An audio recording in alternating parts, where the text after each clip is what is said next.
તમે કેમ એટલા હેપી હોવ છો પહેલા તો એ મને કહો. કેમ કે છે ને હું માણસોના પ્રેમમાં નથી પડતી, એટલે મને ખ્યાલ છે ત્યાં સુધી તમે સ્પિરિચ્યુઅલિટીમાં બહુ માનો છો. હું એકલી બેસું ને તો ક્યારેક ઇન્ટ્યુશન આવે. મને એને કીધું કે કેમ મેં તારો હાથ પકડ્યો છે, તને ખબર છે? મેં કીધું આ થોડી રેડિયાળ છું, ગમે ત્યાં બેસી જાઉં, ગમે ત્યાં બોલું ને હું આજ ખરેખર એવી. તમે લવની લવ સ્ટોરીમાં પ્રતિક ગાંધી સાથે કામ કર્યું હતું, કેવો રહ્યો એ અનુભવ અને પ્રતિક સાથેનો અનુભવ ખાસ?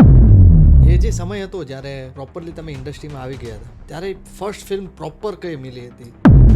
એપ્રોક્સલી તમે ટોટલ આજ સુધી ટોટલ કેટલી ફિલ્મ કરી હશે જે રિલીઝ પણ નથી તે એ પણ ઇન્ક્લુડ ટુ? મેં 200ની ઉપર તો રિજનલ 200 ઉપર કરી હશે અને હિન્દી 5-7 કરી હશે. એવી કોઈ મુમેન્ટ થઈ હતી, એવો કોઈ કિસ્સો ખરો કે જ્યાં તમને પાકું તમે માનો છો, વાત કરો છો એમને, કે ત્યારે તમને પાકું ઠોસ ખબર પડી ગઈ કે હા આ એમના થકી જ થયું છે? એ જ્યારે પહેલાં થયું ત્યારે 170 અને 100 ઉપરનું બ્લડ પ્રેશર, કારણ કે મારા પલંગની બાજુમાં જ એનું મશીન રાખવું. પછી માપ્યું 130 અને 81-82.